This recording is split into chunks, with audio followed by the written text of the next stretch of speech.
to give kind of an update on the state in California, what's going on in our missions.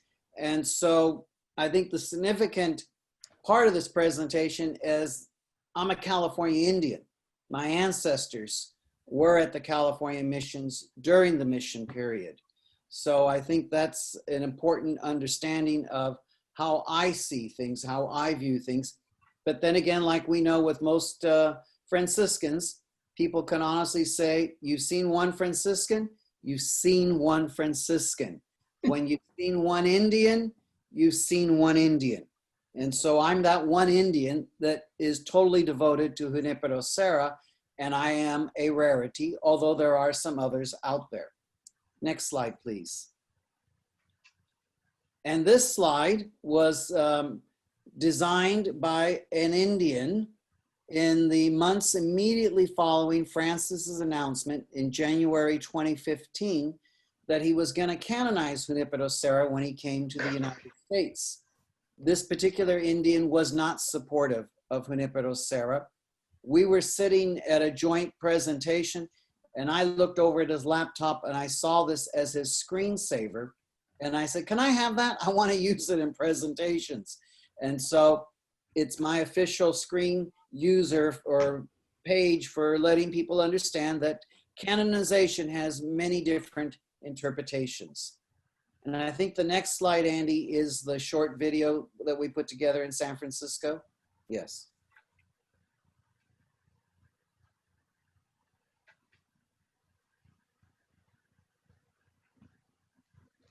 On June 19, 2020, protesters pulled down the statue of Saint Junipero Serra in San Francisco's Golden Gate Park. Andrew Galvan, curator at Old Mission Dolores in San Francisco, shared his thoughts on this historical figure with us. Do you feel that Saint Junipero Serra is misunderstood? Padre Junipero Serra has almost always been misunderstood because it depends on which lens you look at him. Many promote him as a historical figure, which he is. Many promote him as a spiritual person, which he is, and that's why he was declared a saint. He did not become a saint because he founded missions in California. He was named a saint because he lived the life of a saint in Spain, in Mexico, and then finally here in the United States. And it was based on that review of his life that the church declared him a saint. You have to know Junipero Serra's spirituality to understand how he saw his own personal entrance into California. For this has been his lifelong dream, to go to a place where the gospel had never been brought. He was carrying the message of Jesus Christ into Upper California. How did Father Serra advocate for Native populations? If you look at the map of California, and you look to those 4 presidios that have missions attached to them, Santa Barbara, San Diego, Monterey, and San Francisco. The military presidios are 4 or 5 miles away from the mission. That was by design of Junipero Serra to protect the Indians. To protect the Indians from who? To protect the Indians from the military, because the military men were violating the Indian women. But many people miss that. But that's one of the wonderful things he did to protect the Native peoples. He was also advocating for their own self-rule. At the missions, he established what was known as the alcalde role, the mayor. So he would have the Native peoples select their own mayor from among their population to be their mayor, to negotiate with the religious leaders, the padres, and with the military leaders, what would happen to the Native peoples as a community. That was unheard of in other parts of the country at that time, as far as Native peoples in our modern United States of America, or even Native peoples at other mission territories. What would you say to people, Catholics or non-Catholics, who are uncomfortable with the legacy of Father Serra? So I ask people, have you read Father Serra's writing? Have you read how he described the Indians of California? So that's one way, is what's your sources? We always have to say that when we try to size up a situation. Who told you that? Where'd you hear that? So that's one thing. consider the sources. And there are some wonderful sources that were published at the time 7 years ago, just before Father Serra's canonization. Biographies written by scholars, new scholarship. And it wasn't romantic scholarship. It was people telling the truth about Junipero Serra. So I would suggest consider your sources. I would also suggest, and here's a plug for my own mission, Mission Dolores, San Francisco, come visit us at the mission, where we can answer your questions and tell you about Junipero Serra and how he interacted with the native peoples.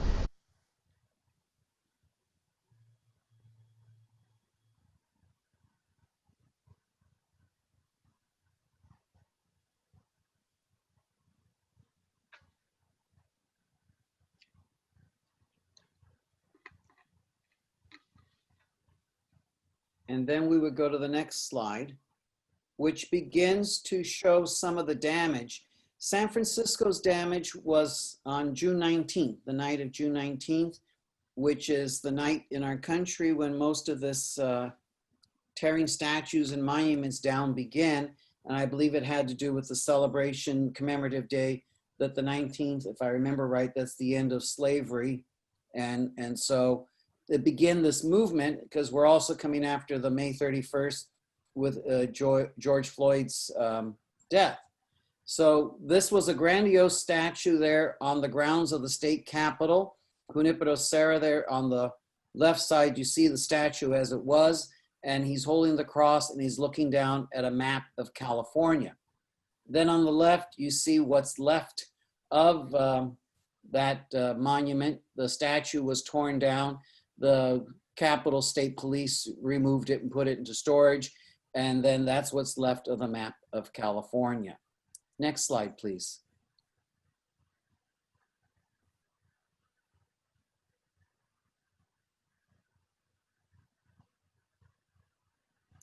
And here is the monument in San Francisco. This damage was actually on the night of June 19th that this happened in San Francisco. That's the statue as you see it there on the left as it stood on the podium, or the monument marker that you see there. And there were several other statues in Golden Gate Park that were defaced and torn down on the same night. Next slide, please.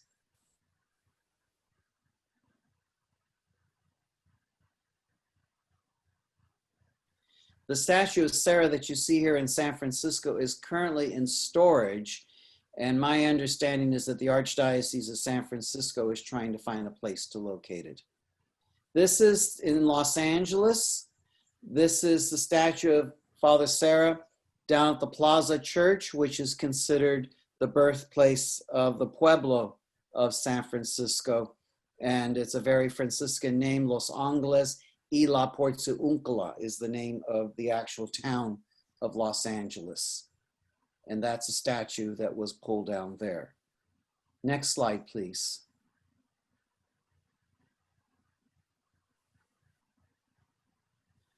This is how at Mission San Jose, as the statues at all the missions were beginning to be violated. At Mission San Jose, you'll see in the next, not yet, don't move yet, on the following slide, we had damage there on the 4th of July. And the parish's response was, rather than taking the statue, as you can see on the far left, Father Serra, there's a statue of Father Serra similar to this one at all of the 21 missions in California that is embedded in concrete.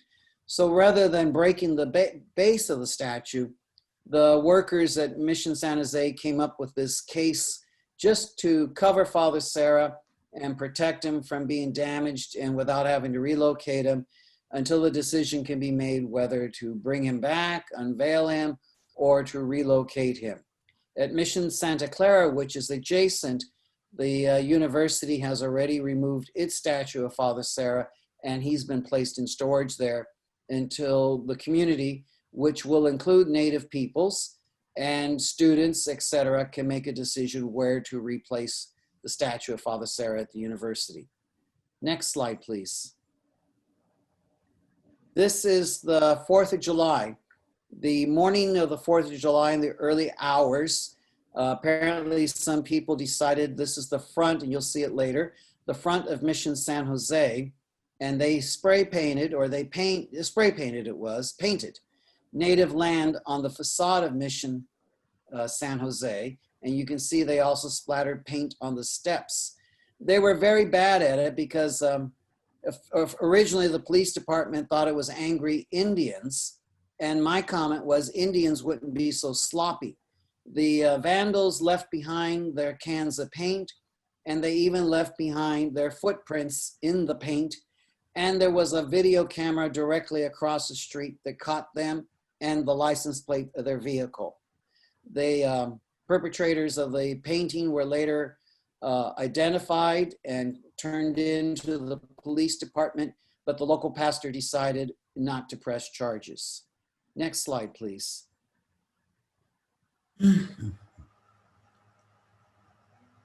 This is the larger facade of Mission San Jose, and you can see native land, and the doors were also painted with, I guess it was a blue paint. The doors had to be redone. And then the paint was the red paint was, if you can look in close, you can see it on the steps going down the front of the mission. So it was not a happy 4th of July as we looked at it that morning. Next slide, please.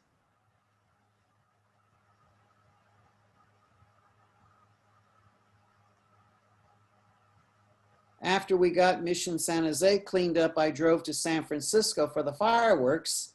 And that's my Jeep parked there right in front of the cemetery at Mission Dolores, San Francisco. And apparently people had decided on a protest night to spray paint colonizer on the cemetery wall there. They didn't realize either that we had security cameras, and we were able to catch and identify the vandals from the camera. And what we decided at Mission San Jose was to get community service out of those who did the vandalism. Next slide, please.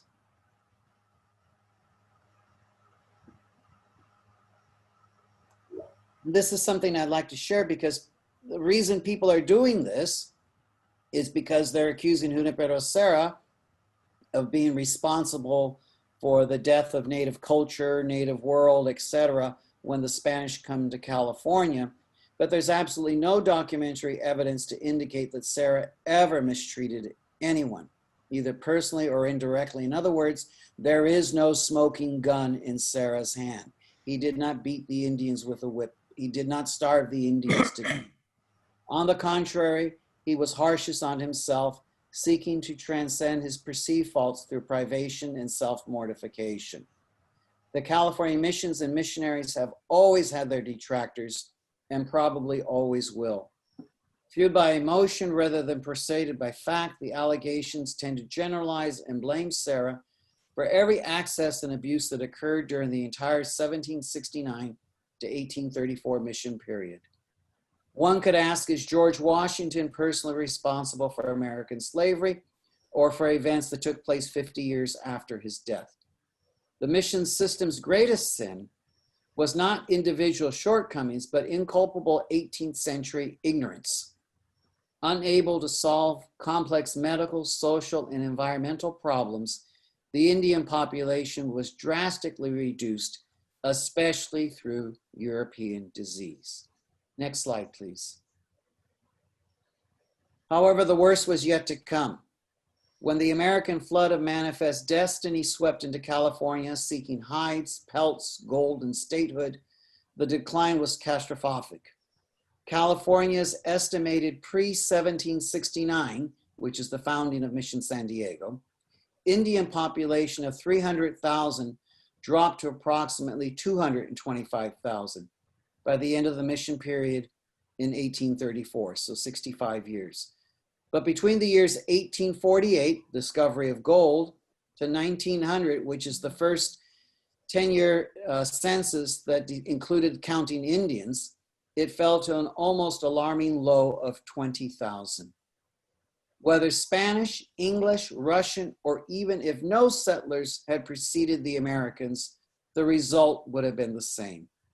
At least the Spanish sought to incorporate the Indians into their economic and social structure, rather than rigidly excluding and exterminating them.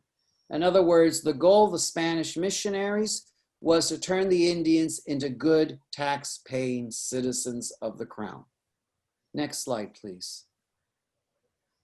So I always tell folks, when you study Junipero Serra, you must first study the California Indians.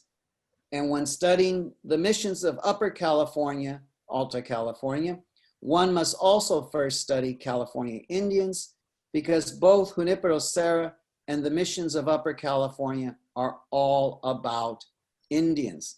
Now, this is a drawing of 3 Indian men at Mission Dolores, San Francisco in the year 1816. That's 40 years after Mission Dolores, Mission San Francisco was established in 1776. And here you have Native people still wearing traditional regalia. That's one of the ways I answer people when they say, the missionaries came and they destroyed the Indian culture. Well, here we are 40 years later, and we have drawings of Native peoples dressed in traditional regalia for some special event. Next slide, please.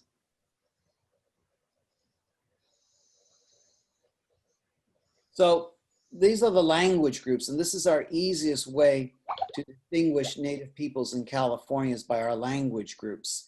My ancestry is Ohlone, which is middle of the state there where the San Francisco Bay is.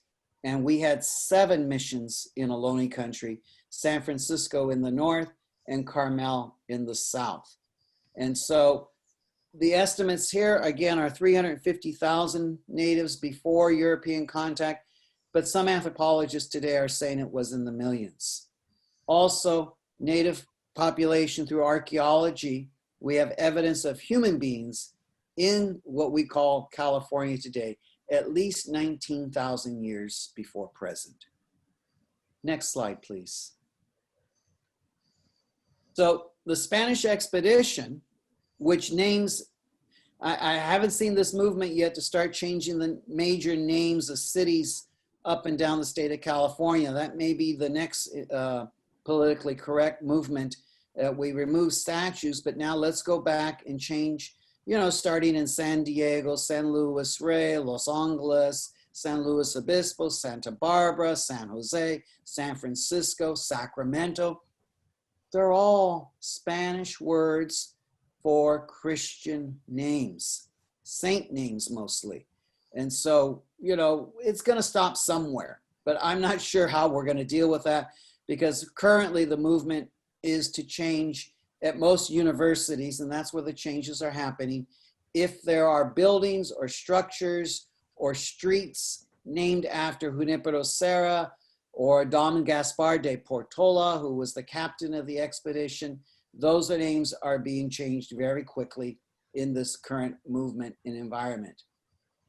So we have 21 missions established from the south in Yuma territory, Chumash territory, Selenian, Ohlone, Miwok, and other tribal territories. We have come up in our own family language group with traditional Chochenyo, that's our language in the Bay Area, names where we could rename the names of the cities of California in our territory. Next slide, please. So people ask, what was the Spanish philosophy of colonization? And it was the assimilation of a conquered people into Spanish society by absorption of their own culture. And this is what generally the major native protest or the native concern is about what happened in Spanish California. Because the Spaniard firmly believed that the greatest gift that he could give the Indian was to remake him in a Spanish mold, which included, of course, the Catholic religion. Since church and state were united, the missionaries were expected to be the principal agents of colonization, and as loyal Spaniards, they willingly served as such, although motivated by the higher aim of winning souls for Christ. Methods varied in the different parts of the empire, but the mission system was in use throughout Spanish California. The Indians of a locality were gathered into a mission to be taught Christianity and the rudiments of European civilization. A mission was much more than a church, though the sacred place of worship was surely the heart of the mission. In addition, there were quarters for priests, soldiers, and guests houses for the Indians, workshops, storehouses, and acres of land devoted to agriculture and livestock. Theoretically, the mission would continue until the native clergy had been developed, at which time the mission would be converted into a parish and the vast mission lands divided among the Indians. The missionaries wrote that they were holding the Indian lands in trust until such a time when they could be returned to the native peoples. And so the mission concept was that they could complete the transformation of a tribal group in 10 years. The problem was that because of the spread of disease, European diseases at the missions, and because of the unsanitary and unhealthy conditions at the missions, people who had lived very comfortably outdoors were now pushed into high density housing, the missions, with European, what I call Spanish low standards of hygiene, because they didn't take a bath every day, as my ancestors were accustomed to in the sweat house, but the Spanish forbid the use of the sweat house. And so, you know, you get sick, you start to feel better, one of the first things you want to do is go take a bath. Well, the native people were denied the daily bath. The foodstuffs were changed. You couldn't eat the wonderful diet that you had from nature, and you had to eat dried up jerky and those other things that were called civilized food, and you became depressed, you became sick, you were unclean, and understandably, that's why death followed disease. Next slide, please.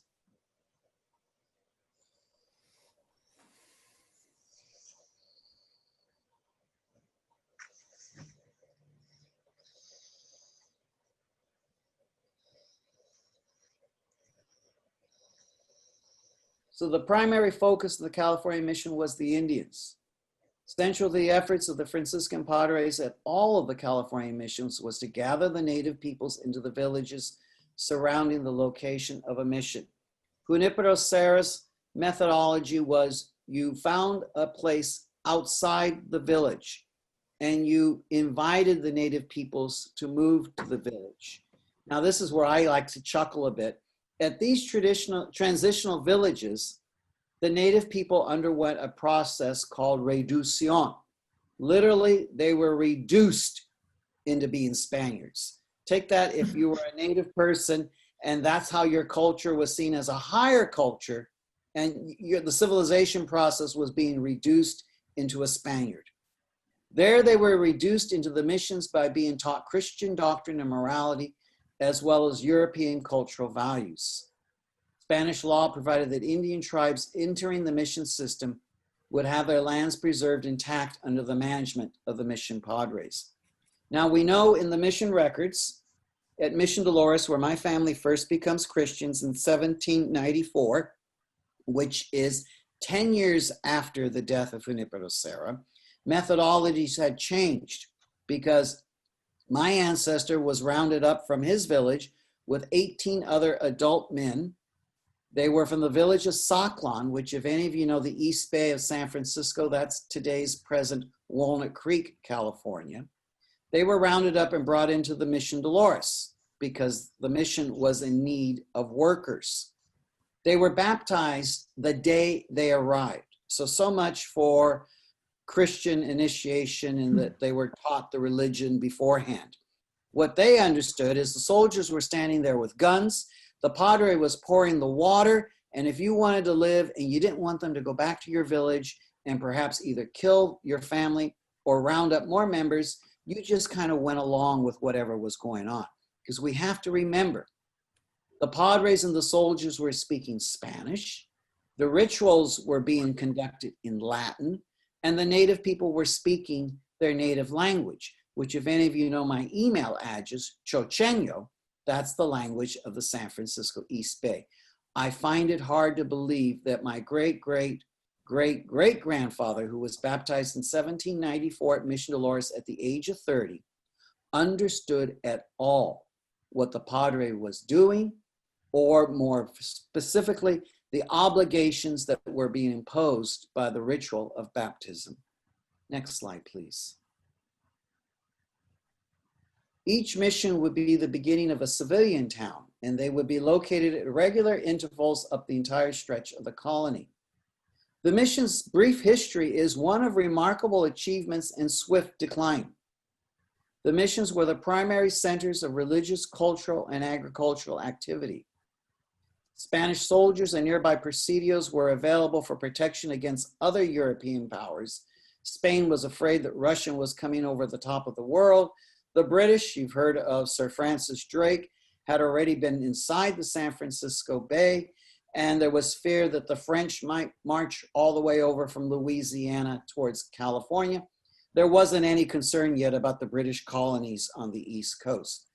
The soldiers were there to protect also against pirates and other hostile natives, which means Indians who saw what was going on at the missions and did not want the military coming into their properties. Junipero Serra and his companions trained the Indians in masonry so the missions could be raised, as well as farming and ranching, winemaking, candle making, and much more. I believe it's 56 or 58 trades were taught at the missions. But this is not to negate that the Indian world had a very good world, because we are told that today, 80% of the drugstore, of your typical pharmacy, are native plants from California. And most of the my Indian ancestors and my grandmother still passed on to us what to do if we got, say, a toothache or a headache, which tree to cut the bark, the willow tree, because the willow tree is full of what we call acetylsalicylic acid, which is aspirin. And you chewed on that bark, your headache goes away, your toothache goes away, but you have to know which part of the tree to trim. Again, it's just not any part, but the native people knew the world. In return, the natives agreed to live in or around the mission, helping to maintain the fields and livestock while they learned the ways of God and the church. For both Junipero Serra and the Indians, adaptability to new ways was essential to survival. And that's very much what we call my ancestors' movement into the missions. It was a choice to survive because there was little other choice they could make. In my family, as you know, we did choose the religion. I tell people that they may have drugged my great-great-great-great-grandfather kicking and screaming into the mission church in 1794, but 210 years later, in 2004 or 5, my brother, who was an ordained priest of the Diocese of Oakland, was asked by our sister to baptize her first great-grandchild in the same church where our ancestors had been buried. So at least the religion took in our family. And we continue to be part of the Catholic Church, as do most other tribal peoples of the San Francisco Bay Area. Like most families, some members are there every day at daily worship. Other members, you see them on Sundays and holy days. Other members, Christmas, Easter, when somebody dies. It's no different with my family than with most other families. Next slide, please. So there is on the left, Junipero Serra looking at what we now know as the Golden Gate, and that's in 1776. Junipero Serra, when he saw the Golden Gate, he was a bit annoyed because the bridge wasn't there, and his statement was, if we are to go further north, now we must take to boats, because he had envisioned missions as far north as Alaska, and that in his own lifetime. So in 1987, when John Paul II came to San Francisco, there's Archbishop Quinn standing next to him. They took him to pretty much the same spot that Junipero Serra had stood and viewed the San Francisco Bay, the opening now that we call the Golden Gate. The Golden Gate really doesn't get called the Golden Gate until the 1848 gold rush. Before then, it was just the entrance to the San Francisco Bay. So next slide, please, to show you some of the change that has happened. Well, there we have John Paul II, and maybe somebody who does Italian language better than I do. Did I get Baci di Mano correct in the text there inside St. Peter's Basilica, Rome, during the kissing of the hand ceremony? I couldn't find it on the internet, and I couldn't find my ticket that got me into the ceremony. But if somebody says that I have it spelled correctly, I would appreciate it, or if it's wrong, tell me how to fix it. And this ceremony was immediately after the beatification in 1988. Again, you see John Paul You see my mentor, Father Noel Maholi, who was Sarah's vice postulator, Santa Barbara friar, native San Franciscan for 40 years. And kissing John Paul's hand is Sister Mary Boniface Drida, who obtained a miracle from Father Sarah's intercession in the early 1960s. She was suffering from lupus, and she had her community pray, and very much on her deathbed, she was cured. And this little old Indian there, I was much younger, 1988, I was able to present John Paul during the offertory with a basket full of California acorns. And so, you know, things change, but even at that time, we had the same accusations coming up against Junipero Serra, but the violent acting out and destruction was not what it is most recently this past summer. Next slide, please. And we bring it to the dramatic conclusion that there is Francis in Washington, D.C. on the steps of the Immaculate Conception Shrine. And there again is the aging Ohlone carrying Sarah's reliquary that we had said at a meeting in Sacramento. Ken Lavaroni was pastor at St. Francis, and Father Mel Jurisic was also on the committee. And we're planning a session that we were going to have with the California bishops. And both Mel and Ken are telling Andy, be brief, don't talk forever. You only get 5 minutes, Andy. Well, it ended up that the bishops gave Andy 40 minutes and I made a few points.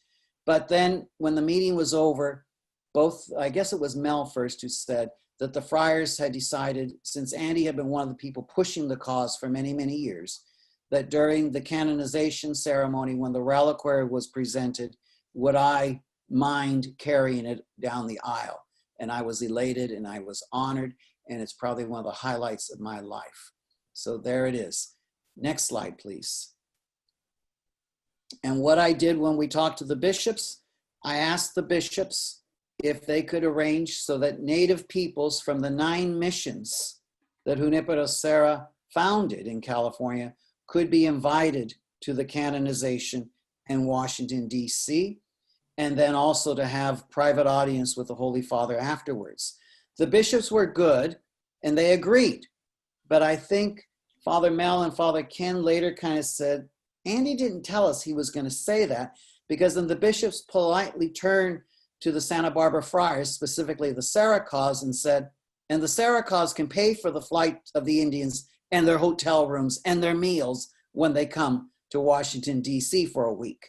Well, we did, and I can say a good time was had by all.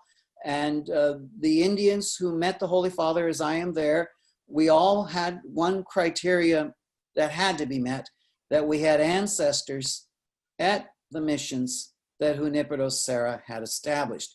We even had some whose ancestors, direct ancestors, had been baptized by Junipero Serra. The next slide, please. There you go. And not now, Andy, but later on, because I remember you folks send out the PowerPoints to everybody. I have bibliographies attached if you want further readings on California Indians, if you want reading material on Junipero Serra, and if you even want some reading material on the canonization process. But I'm happy if we maybe go to questions and answers if there happen to be any.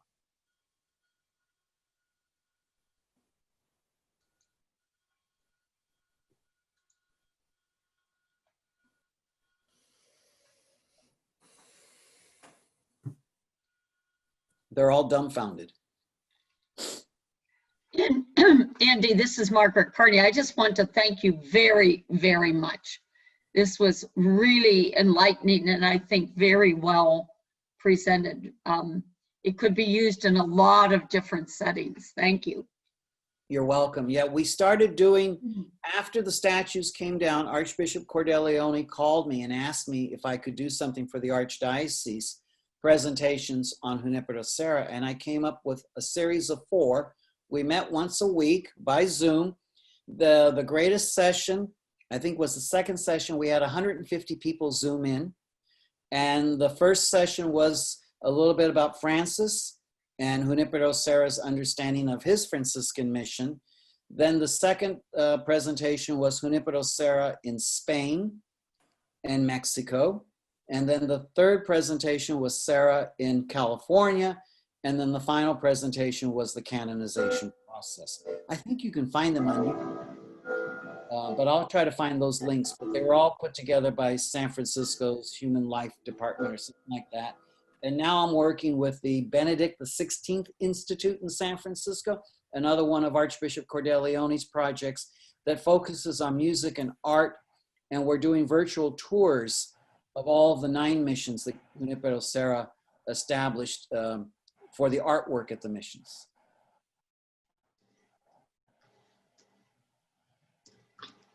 Andy, will they ever come back to appreciating Junipero Serra again, you think? Or is that gone? No, I think it will come back because he's going to be understood from a different perspective. You know, in other words, it's really going to be argued out. People are going to understand, because I'm using the same line that Father Francis Guest, the Santa Barbara historian, used 45, 50 years ago. Don't believe newsreel history. If you saw it on the news or you read it in the newspaper, where are the footnotes? And I think that's what's happening now, because already I know at the University of Santa Clara and USF in San Francisco, I'm working there with their departments, and we're coming up with curriculums to teach at the university level, California history. Whereas the last 2 years, I've spent time with St. Mary's Press, and we came up with a curriculum for the 4th grade students in our Catholic schools to be taught. And now the state of California, the public schools, are trying to mimic it and come up with a way to teach Indians and missions in the elementary level. And progressively, it will move up to the secondary level and to the university level. And I think there will be a resurgence in understanding Junipero Serra. Thank you.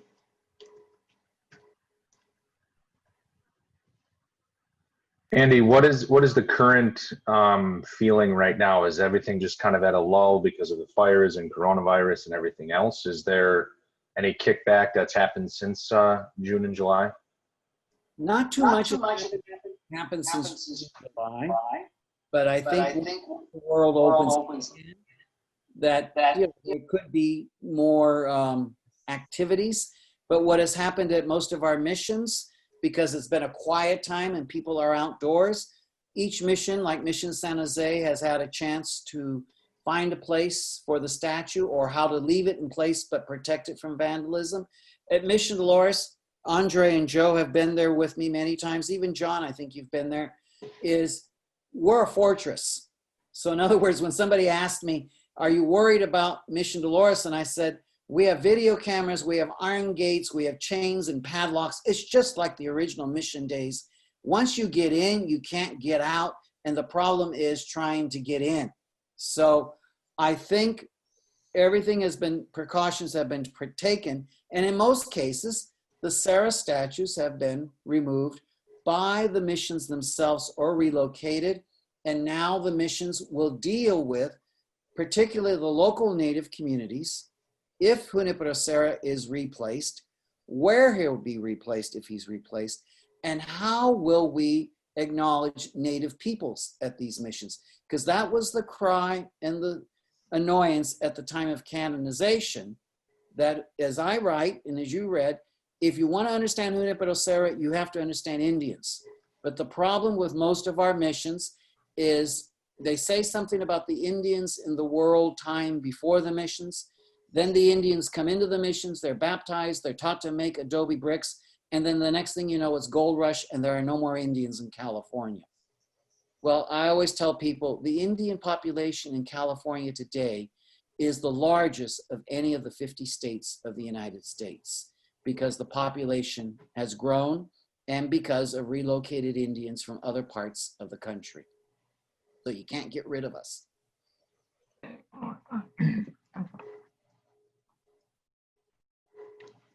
Okay. Thank you very much, Andy. I certainly appreciate it very, very much. And yes, in the bibliographies, the fall of Andy, you just click 1 or 2 slides so that folks can see when this gets sent out, there's citations for books that you might want to reference if you want to follow up on any of these subjects that I talked about today.